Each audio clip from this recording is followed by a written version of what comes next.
जय हिंद साथियों, स्वागत है आप सभी का YouTube channel Kanhaiya G S world में। दोस्तों, यूपी पुलिस भर्ती 2023, आप यूपी पुलिस कांस्टेबल की तैयारी कर रहे हो या यूपी पुलिस रेडियो ऑपरेटर या यूपीएसआई किसी की भी तैयारी कर रहे हो तो यह हिंदी का प्रैक्टिस सेट आप सभी के लिए बहुत ही महत्वपूर्ण है। दोस्तों, प्रैक्टिस सेट को आप लोग पूरा दीजिएगा। बाकी प्रैक्टिस सेट देने के बाद आपका कितना सही हुआ ज़रूर कमेंट करिएगा। अपने आप को स्वतः जांचिएगा कि आप कितने पानी में है, कितना क्वेश्चन तक सही हो जा रहा है, तैयारी किस लेवल की है। ठीक है, एकदम एग्जाम जैसा मॉडल पेपर आपको यह मिलने वाला है, प्रैक्टिस सेट मिलने वाला है। चलिए शुरू करते हैं वीडियो। और दोस्त, यूपी पुलिस से संबंधित किसी भी प्रकार की अपडेट के लिए, यूपी पुलिस की तैयारी कर रहे हो तो सब्सक्राइब जरूर करना है। बाकी घंटे के निशान को दबा करके आल वाले सेक्शन पे क्लिक कर लेना है। वीडियो को कर देना है लाइक, दोस्त यारों तक शेयर भी करते रहना है। देखिए, आप यूपी पुलिस कांस्टेबल या फिर रेडियो ऑपरेटर या फिर यूपीएसआई किसी की भी तैयारी कर रहे हो तो आप में एक सेक्शन आता है, एक सिलेबस में पार्ट दिया हुआ है मेंटल एप्टीट्यूड। ठीक है, तो इसको अलग से हमने निकाल करके पूरा का पूरा mental aptitude syllabus topic wise एक एक चैप्टर कंप्लीट करा दिया है। आपको mental aptitude for radio operator नाम से प्लेलिस्ट मिल जाएगी, सभी में समान चैप्टर है। ठीक है, तो आप सभी वीडियो को ज़रूर देखिएगा, आपको यहाँ से निश्चित ही लाभ मिलने वाला है। इसके अलावा यहाँ पर बात करें तो देखिए, यूपी पुलिस कांस्टेबल हो या फिर एसआई रेडियो ऑपरेटर, यहाँ पर भी बहुत सारे चैप्टर जैसे जनसंख्या नगरीकरण हो गया, आंतरिक सुरक्षा आतंकवाद हो गया, पुलिस प्रशासनिक व्यवस्था हो गया। ठीक है, आप अपना सिलेबस देखेंगे तो सेम टू सेम यही चीज़ है, तो आप इसको भी ज़रूर देखिएगा। और यहाँ पर बात करें हिंदी के लिए तो यूपी पुलिस कांस्टेबल के लिए हिंदी की क्लास भी चलाई जा रही है, प्लेलिस्ट में वीडियो मिल जाएगा, आप सभी को ज़रूर देखिएगा। इसके अलावा टेलीग्राम पर आपको सभी प्रकार की पीडीएफ मिलती हैं, तो टेलीग्राम पर यही सर्च करके आपको जुड़ जाना है या फिर आपको नीचे डिस्क्रिप्शन में लिंक मिल जाएगा। ठीक है, चलिए दोस्त शुरू करते हैं वीडियो। और हिंदी की बहुत सारी एक्स्ट्रा क्लासेज जैसे प्रमुख पत्र पत्रिकाएं हो गया, ठीक है, लेखक एवं रचनाएं हो गया, हिंदी प्रैक्टिस सेट हो गया, सब कुछ आपको इस चैनल पर मिलेगा। चलिए शुरू करते हैं आज का वीडियो। देखिए, पहला क्वेश्चन हमारे सामने है, मुहावरा से संबंधित पूछ रहा है। पानी पीकर जात पूछना, कलर चेंज कर ले भाई, पानी पीकर जात पूछना का मुहावरा का अर्थ क्या है? तो देखिए, अनोखा काम करना, विपरीत काम करना, काम निकलने के बाद सोचना, आराम से विचार करना। तो आराम से विचार करिए और बताइए। इसका जो सही जवाब है, सही जवाब हो जाएगा काम निकलने के बाद सोचना, यानी कि ऑप्शन नंबर सी। और 40 क्वेश्चन है इसमें, 40 में आपके कितने सही होते हैं यहाँ पर कमेंट करके ज़रूर इसको बताना है, 40 में कितने सही हुए। चलिए दूसरा क्वेश्चन आता है, कह रहा है वाक्यों का वर्गीकरण मुख्यतः कितने प्रकार से होता है? तो देखिए, वाक्यों का वर्गीकरण पूछ दिया, तो देखिए वाक्य जो होता है, वाक्य का वर्गीकरण दो आधार पर होता है। एक होता है अर्थ के आधार पर और दूसरा होता है रचना के आधार पर। अर्थ के आधार पर टोटल इसके 8 प्रकार होते हैं। आठों कौन कौन से होते हैं? पहला होता है विधानवाचक वाक्य, दूसरा होता है निषेध यानी कि नकारात्मक वाला वाक्य, तीसरा होता है यहाँ पर आज्ञावाचक वाक्य, चौथा होता है प्रश्नवाचक वाक्य, पाँचवा होता है इच्छावाचक वाक्य, ठीक है, और छठा यहाँ पर होता है संदेहवाचक, और सातवां होता है विस्मयवाचक, और आठवां होता है संकेतवाचक। तो इसको भी आप बस याद रखिए कितने टाइप के होते हैं, 8, बस 8 प्रकार याद करिए अर्थ के आधार पर। अब यहाँ पर रचना के आधार पर भी वाक्य के 3 प्रकार होते हैं। पहला होता है सरल वाक्य, दूसरा होता है संयुक्त वाक्य, और तीसरा होता है मिश्रित या फिर मिश्र वाक्य। ठीक है, तो यहाँ पर पूछा है वाक्यों का वर्गीकरण मुख्यतः कितने आधार पर होता है? तो ऑप्शन नंबर यहाँ पर ए सही हो जाएगा, 2 आधार पर होता है, अर्थ के आधार पर और रचना के आधार पर। यूपी पुलिस में 2 क्वेश्चन इंग्लिश से भी देखने को मिलेंगे, जिसमें इंग्लिश दे दिया रहेगा उसका हिंदी लिखना रहेगा, या फिर हिंदी दे दिया रहेगा उसका इंग्लिश पूछ लेगा। यहाँ पर क्या पूछा है? I was over joyed, Joy मतलब क्या होला? प्रफुल्लित, खुशी। तो कह रहा है मैं बहुत ही ज़्यादा खुश हो गया था, मतलब इसका निकल रहा है मीनिंग सेंस। तो इसका भावयुक्त अनुवाद क्या होगा? मैं उल्लसित था, मैं खुशी से ऊपर था, मेरा दिल बाग बाग हो गया, मेरी खुशी ज़्यादा ही थी। तो देखिए, एक प्रकार से यह इंग्लिश का मुहावरा है। इसका सही जवाब होगा मेरा दिल बाग बाग हो गया, यानी कि बहुत ही अधिक खुश हो गया। तो ऑप्शन नंबर सी सही हो जाएगा। नेक्स्ट है, पूछ रहा है पावन का संधि विच्छेद क्या होगा। तो देखिए पावन का संधि विच्छेद होगा पौ प्लस अन, पौ प्लस अन। अब इसमें कौन सा संधि है इसके बारे में जान लेते हैं। तो यहाँ पर कौन सी संधि है, अयादि संधि। ठीक है, हो सकता है अगले वीडियो में या फिर क्वेश्चन पूछ दे कौन सी संधि है, तो यहाँ पर अयादि संधि हो जाएगी। ऑप्शन नंबर सी सही हो जाएगा। कौन सा इसका संधि विच्छेद सही है, पौ प्लस अन। नेक्स्ट क्वेश्चन है शुद्ध, क्वेश्चन नंबर 5वां, शुद्ध शब्द चुनिए। तो देखिए गंगा जल, क्या गंगा जल जब हम लिखते हैं तो बीच में डैश वाला चिन्ह लगाते हैं आइफन का, नहीं लगाते हैं। बेबुनियाद लिखते हैं तो इसमें लगाते हैं, नहीं लगाते हैं। चौपाया नहीं, सब एक के साथ ही रहता है। तो यहाँ पर सही हो जाएगा बड़ा सा। जब ऐसा लिखते हैं बड़ा सा तो बीच में आइफन वाला चिन्ह ऐसा डैश वाला लगाते हैं। तो ऑप्शन नंबर यहाँ पर 5वें का सी सही जवाब हो जाएगा। 6वां कह रहा है निम्नलिखित में से किस वाक्य में अकर्मक क्रिया है। अकर्मक क्रिया पूछ दिया। तो देखिए पानी बरस रहा है, मैं गेहूँ पिसवाता हूँ, श्याम निबंध लिखता है, राधा मोहन को रुला रहा है। तो अकर्मक क्रिया पूछा है तो ऑप्शन नंबर ए सही हो जाएगा। पानी बरस रहा है अकर्मक क्रिया होगा। अब देखिए जिस क्रिया के व्यापार यानी कि जिस क्रिया का प्रभाव फल कर्ता पर पड़ता है तथा कर्म के साथ नहीं होता है उसे अकर्मक क्रिया कहते हैं। यहाँ पर वो पानी बरस रहा है, यह इसमें सही हो जाएगा, इसमें अकर्मक क्रिया है। नेक्स्ट क्वेश्चन यहाँ पर कह रहा है मुझे किस प्रकार का सर्वनाम है। तो देखिए मुझे यहाँ पर सर्वनाम हो जाएगा उत्तम पुरुष का। ठीक है,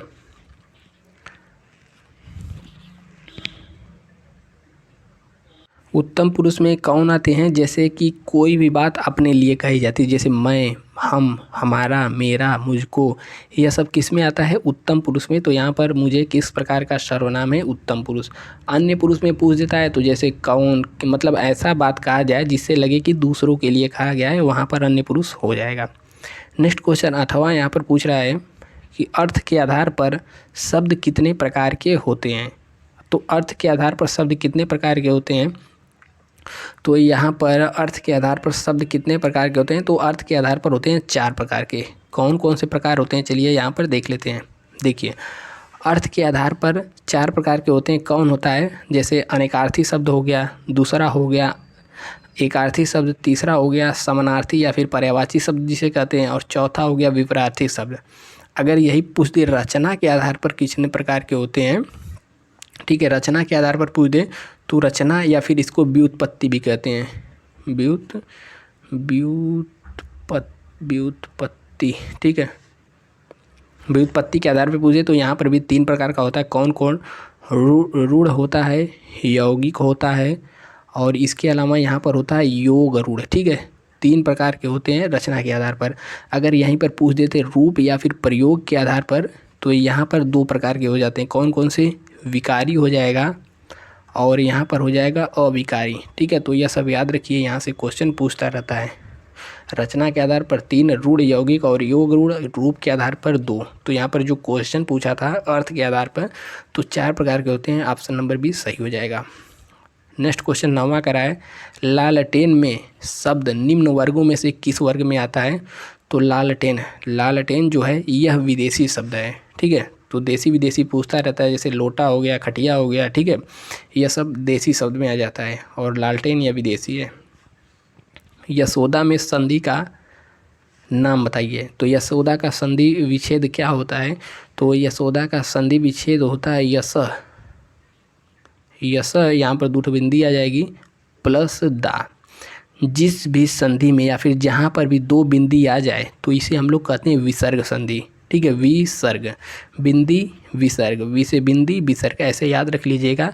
जहाँ पर भी बिंदी ऐसे आ जाती है उसे विसर्ग संधि कहते हैं। 10वें का ऑप्शन नंबर सी सही हो जाएगा। नेक्स्ट क्वेश्चन यहाँ पर कह रहा है कुर्सी पर मास्टर, कुर्सी पर बोर्ड हैंग कर गया। कुर्सी पर मास्टर जी बैठे हैं, इस वाक्य में कुर्सी शब्द किस कारक में है। तो देखिए कारक क्या होता है, जैसे में पर आ जाता है। कर्ता ने कर्म को करण से के द्वारा संप्रदान के लिए आपादान से अलग होने में, यह शब्द होता है ना, तो देखिए जहाँ पर भी पर या फिर में आ जाए, पर आ जाए या में आ जाए, यहाँ पर अधिकरण होता है। अधिकरण का मतलब होता है में पर। तो मास्टर जी कहाँ पर बैठे हैं? कुर्सी पर बैठे हैं, तो पर मतलब यहाँ पर हो जाएगा अधिकरण। अगर यही चीज़ रहता पानी में सिक्का गिरा है तो कहाँ पर गिरा है? में, पानी में, तब भी अधिकरण हो जाता। तो में और पर जहाँ आते हैं यहाँ पर अधिकरण कारक हो जाता है। नेक्स्ट क्वेश्चन पूछ रहा है कि बहुव्रीहि समास का उदाहरण कौन सा है? पंचवटी यानी कि 5 वृक्षों का समूह, 5 वटों का समूह। करोड़पति यानी कि करोड़ों रुपया। चरण कमल, चरण के समान कमल। चतुर्भुज, 4 भुजाओं का समूह या फिर 4 भुजाओं वाला, अर्थात विष्णु भगवान। तो जहाँ पर भी 2 से तीसरा अर्थ निकले यानी कि 4 भुजाएं, किसके भुजाएं? विष्णु भगवान के, तो यह तीसरे की ओर संकेत कर दिया, तो यहाँ पर हो जाता है बहुव्रीहि समास। तो 12वें का हो जाएगा ऑप्शन नंबर सी एकदम सही जवाब। अगला कह रहा है तिलक किस प्रकार का शब्द है? तो तिलक क्या है? तिलक है तत्सम। तत्सम मतलब संस्कृत से जो शब्द ज्यों के त्यों प्रयोग में लाए जाते हैं उसे हम लोग कहते हैं तत्सम शब्द। तो जो भी तत्सम तद्भव कभी भी पहचानने के लिए दे, तो जो शब्द बोलने में थोड़ा सा परेशानी हो या फिर देखने में कठिन सा लगे, संस्कृत जैसा लगे, वही तत्सम होता है, वही इसकी पहचान होती है। जैसे अग्नि, सूर्य, तिलक, ठीक है, गंधर्व, यह सब क्या है? तत्सम शब्द है। नेक्स्ट क्वेश्चन कह रहा है अंडे का शहजादा होना। अंडा, अंडा कुछ इस प्रकार से होता है, शहजादा उसमें का जो भाग होता है, यानी कि ऐसा बाहर की दुनिया को न देखना है, यानी कि उसके पास कोई अनुभव ही नहीं है। तो अंडे का शहजादा होने का अर्थ होता है अनुभवहीन व्यक्ति। ऑप्शन नंबर डी एकदम सही जवाब हो जाएगा। नेक्स्ट क्वेश्चन यहाँ पर है प्रत्युत्पन्नमति। प्रत्युत्पन्नमति मतलब होता है जिसकी जो तत्काल सोच करके उत्तर दे सके, ऐसे को कहते हैं प्रत्युत्पन्नमति। एक बार बोलिए कैसा लगा? ऑप्शन नंबर डी यहाँ पर सही जवाब हो जाएगा, जो तत्काल सोच समझ करके उत्तर दे सके, यानी कि तुरंत उत्तर दे सके। कह रहा है हड़ौती बोली कहाँ की है? हड़ौती बोली कहाँ की है? तो देखिए बोलियों के बारे में बता दें, यह सभी राजस्थान से संबंधित है। तो राजस्थान की बात करें तो कुछ इस प्रकार से होता है, इधर होता है पूरब, इधर होता है पश्चिम, ऊपर होता है उत्तर, नीचे होता है दक्षिण, ठीक है। तो देखिए उत्तर साइड में क्या बोला जाता है? मेवाती, ठीक है, मेवाती। पूरे राजस्थान में उत्तरी हिस्से में क्या बोला जाता है? तो मेवाती।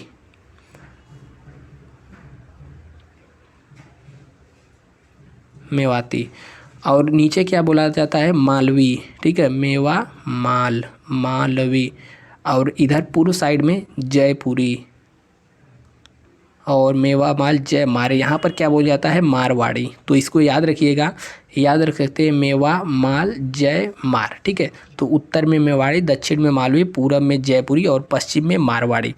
और देखिए यहाँ पर जो पूर्वी है इसको जयपुरी को ढूढ़ाड़ी भी कहते हैं, इसको हड़ौती भी कहते हैं। और जो पश्चिमी है मारवाड़ी तो कहते ही हैं, और यहाँ पर मेवाड़ी भी होता है, बागड़ी भी होता है, शेखावटी भी होता है। और उत्तरी में मेवाती होता है, मेवाती को अहिरवाटी भी कहते हैं, ठीक है, उत्तरी हिस्सा। और इधर यूपी का उत्तरी हिस्सा अहिर मिल जाएंगे, ठीक है। तो उत्तरी हिस्सा में क्या रहते हैं? अहिर रहते हैं, ऐसे याद रख लीजिएगा, अहिरवाटी।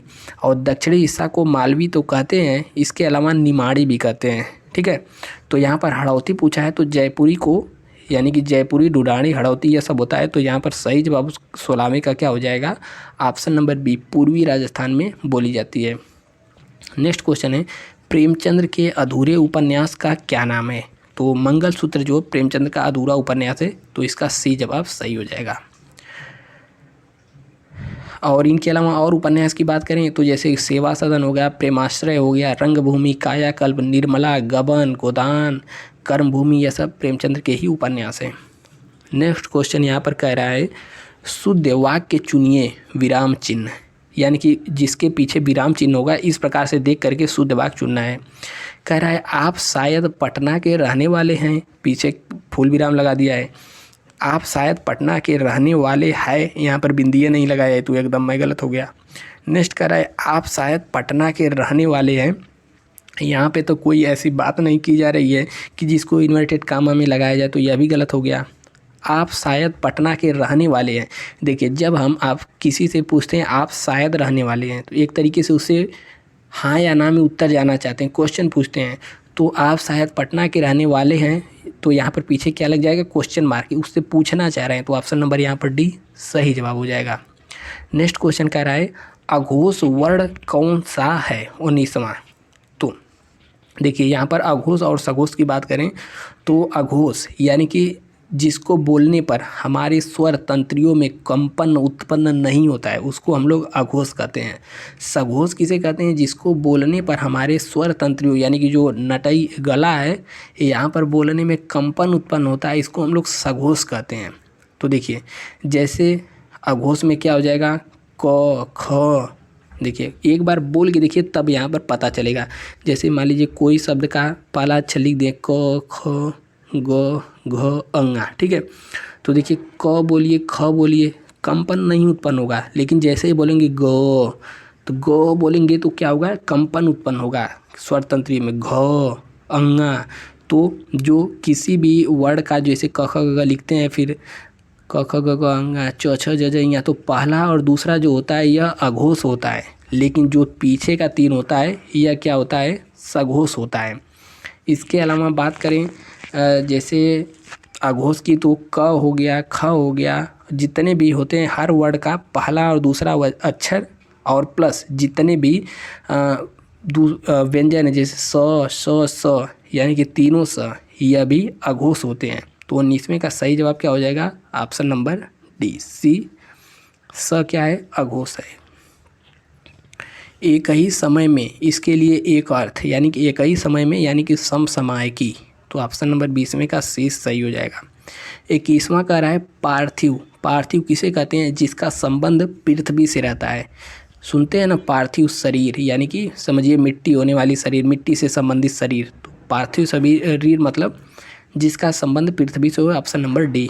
नेक्स्ट कह रहा है उद्धत का सही विलोम क्या है। उद्धत का सही विलोम होता है उद्धत, उद्धत 22वें का यहाँ पर उद्धत मतलब विनीत, तो इसका विलोम क्या हो जाएगा, ऑप्शन नंबर बी, ठीक है। उद्धत का विलोम होता है, उद्धत का विलोम विनीत।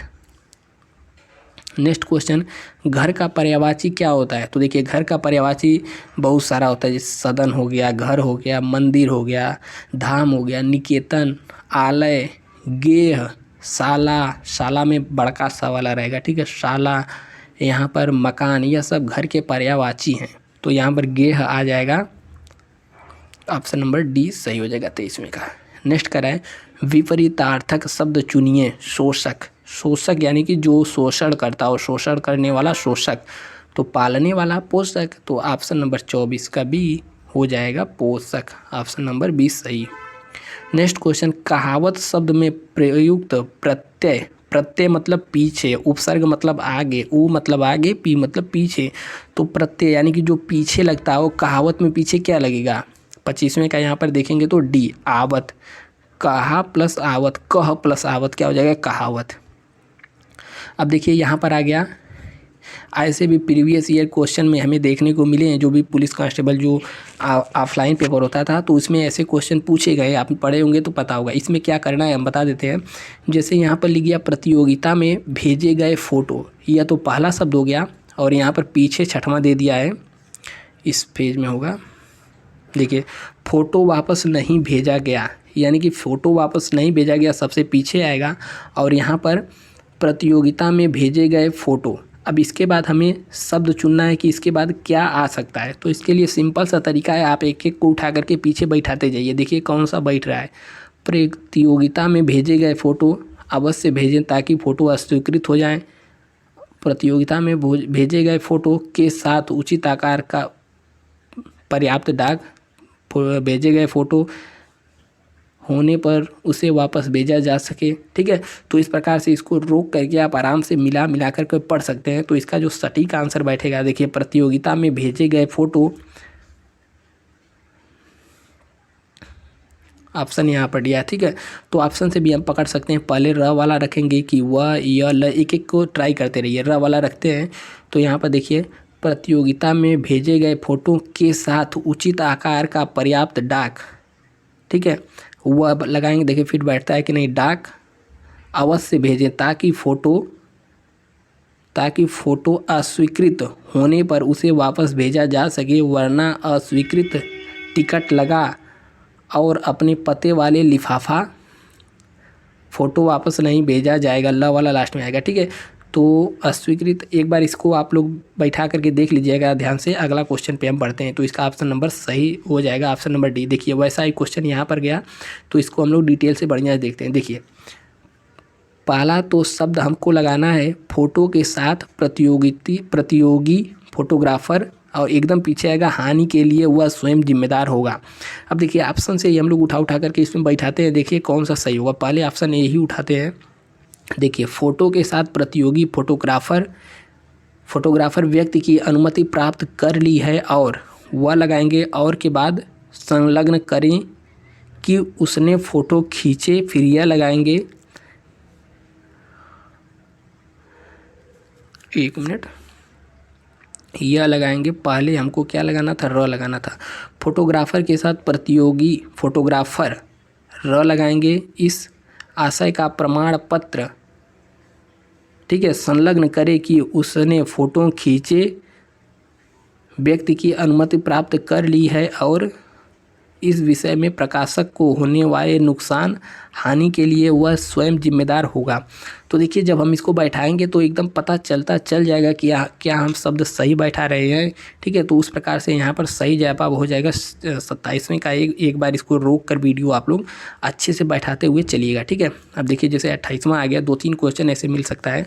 प्रोफेसर ने मुझे समझाया कि इंसान को कभी भी अपना, देखिए कभी भी के बाद यदि हम लगाएं जिसके गुण सुंदर हैं, बैठ ही नहीं रहा है। इंसान को कभी भी अपना आत्मविश्वास खोना चाहिए, वही सुंदर वही है। तो यहाँ पर भी कुछ अच्छा नहीं लग रहा है। प्रोफेसर ने मुझे समझाया कि इंसान को कभी भी, देखिए अगर हम लोग ल लगाएं, कभी भी हीन भावना का शिकार नहीं होना चाहिए, तो ल बैठ रहा है। अब ल देख लेंगे ऑप्शन में है, तो यहाँ पर इसी वाले को लगा हम चेक करेंगे। हीन भावना नहीं होना चाहिए, और न ही, फिर र लगाएंगे, अपना आत्मविश्वास खोना चाहिए, सुंदर वही है, फिर यह लगाएंगे जिसके गुण सुंदर हैं। क्या मैं सुंदर हूँ? पोलियो का रोगी होते हुए भी मैं कभी हीन भावनाग्रस्त नहीं करता। अब 6वां नंबर लगाएंगे, न ही अपना आत्मविश्वास डगमगाने दिया। तो ऑप्शन नंबर सी सही हो जाएगा। इस प्रकार से थोड़ा सा दिमाग लगा करके इसको सही करना है। अब 29वें का क्वेश्चन है, एक बार वीडियो को यहाँ पर रोकिए, अपने से इसको बैठाइए, देखिए कौन सा बैठ रहा है, ठीक है। रोकिए वीडियो, बैठा लिया। इसका सही आंसर है ऑप्शन नंबर डी, ठीक है। ऑप्शन नंबर डी यहाँ पर सही जवाब हो जाएगा 29वें का। नेक्स्ट क्वेश्चन कह रहा है 30वां भी सेम ऐसा ही है, इसमें कुछ ज़्यादा ये से डाल दिया, तो इसको भी एक बार वीडियो पुश करिए और बैठाइए। तो 30वें का सही जवाब होगा ऑप्शन नंबर ए, ठीक है। अब देखिए नेक्स्ट क्वेश्चन यहाँ पर 31वां कह रहा है। 36वां कहाँ तक हम लोग लगाए थे, 30 के बाद 36 आ गया भाई।